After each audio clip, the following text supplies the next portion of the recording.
네, 안녕하세요. 닥터조입니다. 오늘은 이 뱃살에 대해서 얘기할 건데, 이게 전체적으로 퉁퉁하게 체지방이 많아가지고 전체적으로 살찐 거 말고 유난히 배만 볼록한 경우 있잖아요. 말랐는데 배만 나오는. 그런 경우 이제 주로 인슐린 저항성이 원인인데, 이 인슐린 저항성의 원인 중에서도 한국 사람이 유난히 취약한 문제가 좀 있는 요 부분에 대해서 짚어볼 건데, 암의 원인으로 어떤 한 가지를 특정 짓는 거는 불가능하잖아요. 이 발암 물질이라는 게 존재하지만, 뭐 그것 때문에 암에 걸리는 경우는 극히 일부 사례에 제한됩니다. 발암 물질이라는 게 이게 지속적으로 매우 오랫동안 노출되었을 때나 가능한 일이고, 암 환자는 그냥 한마디로 건강 상태가 지독하게 악화되어 있어서 그냥 몸이 너무나도 아픈 사람이죠. 그냥 건강이 너무 안 좋은 사람. 코로나 바이러스도 마찬가지입니다. 면역력이 떨어질 대로 떨어지고 건강 상태가 악화된 사람이 감기에 걸리는 것 뿐이잖아요. 그러니까 고위험군이란 말을 들어보셨을 거예요. 기저질환이 있는 환자들을 말합니다. 다른 말로 하면은 이게 건강하지 못하고 아픈 사람들이란 뜻이에요. 그러니까 코로나 바이러스도 마찬가지고 이 발암 물질도 이게 다 스치면 한 방인 그런 존재들은 아니에요. 우리 몸이 건강하지 못하니까 위협입니다. 그래서 이 인슐린 저항성도 마찬가지예요. 인슐린 저항성이 당뇨의 원인이고 고지혈증, 콜레스테롤의 원인이고 그리고 이제 뱃살, 오늘 말하는 뱃살의 원인이 되긴 하는데 여성 같은 경우에는 뭐 자궁내막증도 있고 난소낭종의 원인이 되기도 하고 또 갑상선 저하 원인이 되기도 하는데 그리고 이 인슐린 저항성이 있는 환자도 암 발병의 위험이 훨씬 높죠. 이 현대인들 중에 인슐린 저항성으로부터 자유로운 사람이 뭐 몇이나 되겠어요. 예, 별로 없습니다.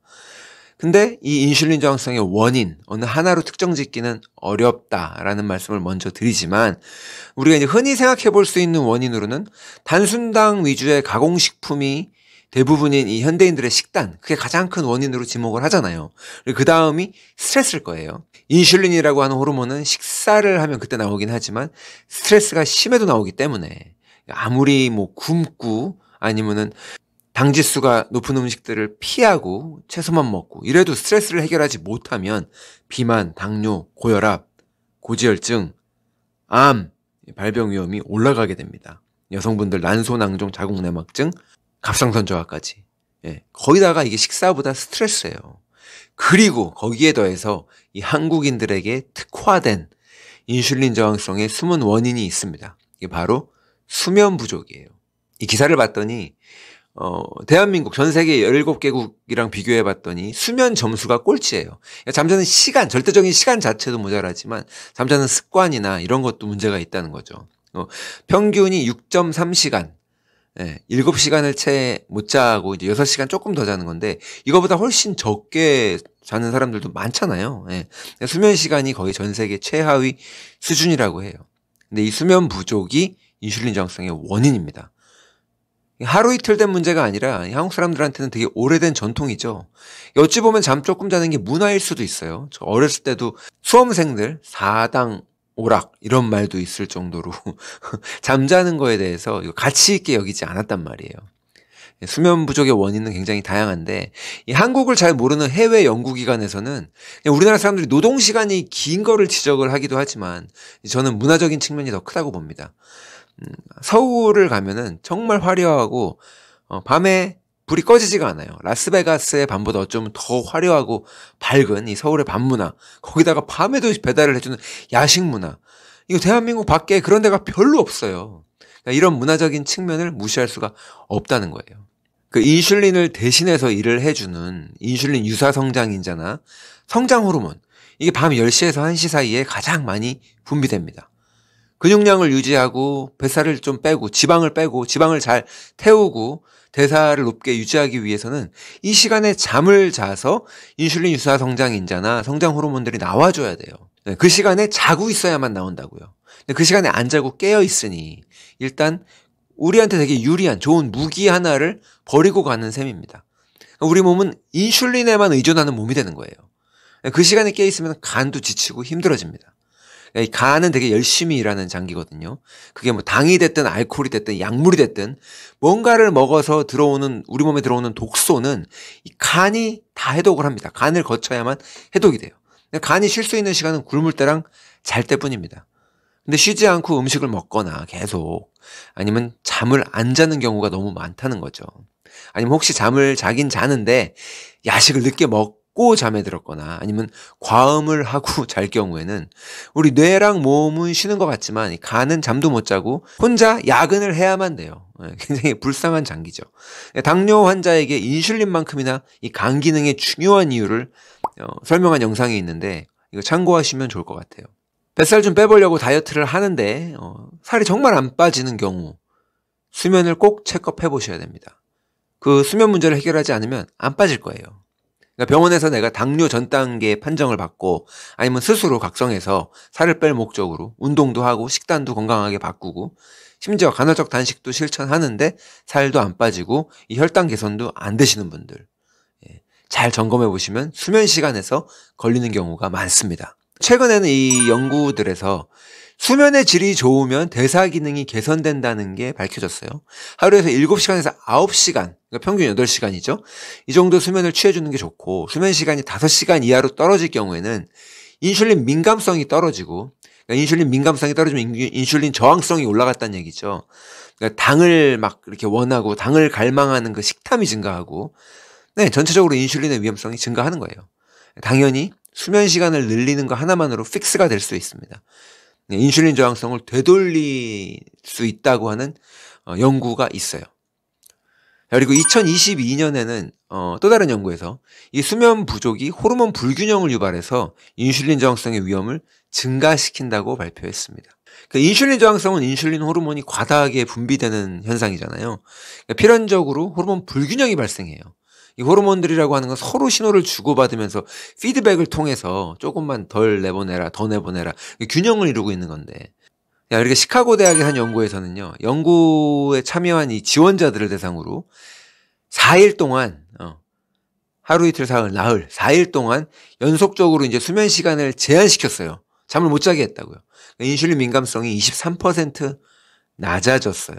그런데 다시 이틀간 수면을 좀 추가해 준 결과 잠을 더 자게끔 허락을 해주니까 정상 수치로 다시 되돌아오는 것을 확인할 수가 있었습니다. 주중에 잠을 못 자고 막 그런 일이 있다고 하더라도 또 주말에 몰아서 자게 되면은 또 회복이 된다는 거예요. 제가 불규칙한 생활이죠. 근데 다르게 말하면은 불규칙한 생활을 조장하고 싶지는 않지만 주말에라도 몰아서 잠을 자면 그나마 도움이 된다는 뜻입니다.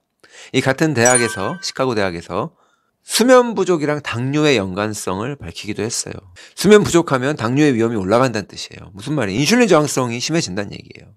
그러니까 이 문화적인 특성 때문에 잠을 덜 자는 거 외에도 수면 부족의 가장 큰 원인은 뭐니 해도 스트레스입니다. 그러니까 뭔 큰 사건이 있으면은 뜬 눈으로 잠을 못 이루는 밤이 있을 수 있잖아요. 뭔가 설레거나 아니면은 이제 고민이 있는 건데 이게 둘 다 스트레스인 거는 매한 가지예요. 근데 뭔가 설레는 일로 잠을 못 자는 게 그나마 낫겠죠. 근데 이 건강검진을 했는데 내가 콜레스테롤이 높다. 스트레스가 높은 경우가 대부분인데 더불어서 잠도 부족한 경우가 많습니다. 뱃살이 절대 안 빠져요. 그런 사람들은. 배만 볼록해요. 이 영상에서 설명드렸거든요. 병원에서 검사를 했는데 콜레스테롤 수치가 높다. 당장 콜레스테롤 약을 먹을 일이 아니라 점검을 해봐야 될 거 아니에요. 원인을. 여기 3가지 중에 하나가 걸립니다. 영상에서 확인해 보시면 좋을 것 같고요. 이 불면증으로 인해서 본인 스스로 해결이 안 되는 안타까운 경우를 제외하면 대부분의 수면 부족은 이제 의지의 문제도 있어요. 의지라기보다는 문제의식이 없기 때문에 수면을 늘려야 된다라고 하는 그런 생각이 없는 거예요. 그래서 시도를 안 해요. 그냥 술 안 끊고 담배 안 끊는 거랑 같죠. 굳이 이것까지 끊어야 되나? 뭐 이런 비슷한 생각인데 근데 어쩌면 이 수면 부족에 대한 경각심은 훨씬 덜 하잖아요. 담배나 술보다. 그래서 어쩌면 더 심각한 문제일 수도 있습니다. 간경화 진단을 받으면 보통 술을 끊고 폐암 진단을 받으면 담배를 끊지만 콜레스테롤 수치가 높고 인슐린 저항성이 심하다 그래서 잠을 늘려야 한다는 다짐을 하진 않죠. 이게 간경화나 뭐 폐암처럼 심각한 진단이 아니라고 느끼기 때문에 그런데 사실은 그것들이 나중에 다 간경화랑 폐암의 위험을 높여요. 그리고 당뇨가 얼마나 무서운 병인지 알면 그 끝이 얼마나 비참한지 알면 사실은 경각심을 가져야 되는 거죠. 이 잠이 보약이다 이런 말이 있죠. 이게 시대를 초월하는 명언입니다. 잠이 부족한 상태에서는요, 우리 뇌랑 세포들을 치유할 수가 없어요. 우리 몸의 기능이 떨어진 상태에서 영양제, 비타민 이런 거 챙겨 먹으면 뭐예요? 무용지물에 불과합니다. 잠부터 점검을 하는 게 우선이에요. 그리고 먹을 것들이 내가 조금 부실한가? 아니면 특별히 기능의학 병원에서 진단을 받았는데 뭐가 부족하다더라. 이럴 때 보충해 주는 거지. 다른 것들, 내 잘못된 습관들, 운동을 안 하는 습관, 스트레스를 많이 받고 끙끙거리면서 해결하지 못하는 습관, 아니면 잠을 안 자는 습관, 이런 것들, 안 좋은 나쁜 습관을 대신해 줄 수 있는 것들은 아니잖아요. 이 게을러서 잠을 많이 자는 게 아닙니다. 부지런해야 잠자는 시간도 챙길 수가 있는 거예요. 그러니까 잠을 잘 자기 위해서는 7시 이후에 하지 말아야 할 행동들이 있습니다. 그러니까 너무 심각하거나 중요한 얘기 7시 이후에 할 필요가 없는 거예요. 잠을 방해하기 때문에 그래요. 술 먹고 사업 얘기한다? 말도 안 되는 소리죠. 사업 얘기는 낮에 사무실에서 하는 게 맞습니다.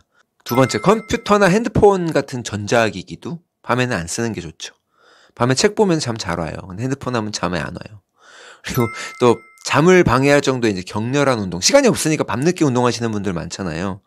예, 밤늦게 운동하면 우리 몸에 대사도 올라가 있고 교감신경도 항진돼 있기 때문에 쉽게 잠들기가 어렵죠. 또 우리 몸에 이제 휴식을 방해하는 아까 과식, 카페인이 든 음료. 이거는 뭐 저녁 7시 이후가 아니라 예민한 분들은 12시, 낮 12시 이후에 먹은 카페인으로 밤 12시에도 잠을 못 자는 경우가 있어요. 카페인 끊고 나와가지고 비로소 내가 꿀잠을 잘 수 있게 됐다. 고백하시는 분들이 많거든요. 참고하시고. 또 그리고 뭐 이게 무의미한 근심, 걱정, 고민 이런 것들 저녁 7시 이후에는 안 하기로. 그리고 이 감사함을 잊은 불만스러운 감정들이 있잖아요. 뭔가 원망하고 탓하고 이런 감정들도 내가 끊어내는 게 좋습니다. 특히 밤 시간에.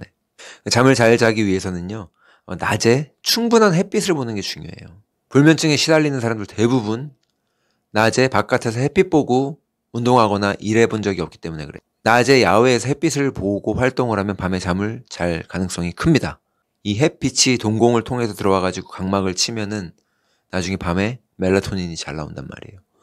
낮에 이 충분한 활동에 활동 부족인 경우, 운동 부족이죠. 노동이 됐든 운동이 됐든. 또 낮에 야외에서 산책 마찬가지인 거죠. 예. 그리고 이 카페인을 제한하는 것도 중요하고 또 식사도 그렇습니다. 탄수화물이 높은 많은 음식들을 먹게 되면 밤에 잠자는데 방해가 돼요. 그리고 이 수면 시간이라고 하는 건 이 바이오 리듬이라고 하는 게 있잖아요. 그래서 일정한 수면 시간을 유지하는 게 좋죠. 좋은 수면 사이클을 얻기 위해서는 예를 들어서 늦게까지 일어나는 습관이 있었는데 그 다음날 오늘은 일찍 자야지 하고 뭐 9시부터 누웠다고 해서 잠이 오겠어요.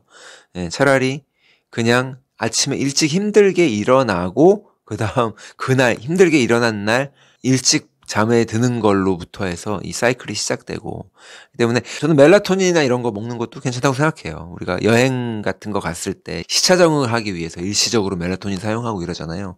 3mm에서 5mm 이하로 괜찮습니다. 잠을 잘 자게 해주는 영양소들이 있는데 보통은 멜라토닌을 생각하죠. 잠 그러면.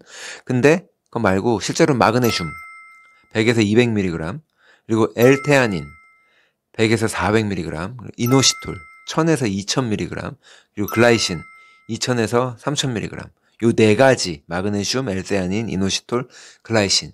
이게 잠을 잘 자게 해주는 영양소 조합입니다. 잠 잘 자는 정도가 아니라 꿀잠 자는 조합이라고 얘기를 해요. 여러분들 이거 필요하신 분들은 참고하시면 좋을 것 같고요. 인슐린 저항성이나 당뇨나 아니면 뱃살 내가 이거 빼보려고 하는데 고쳐보려고 하는데 잘 안 되는 분들은 꼭 이 수면 이 부분을 점검하시기 바랍니다. 감사합니다.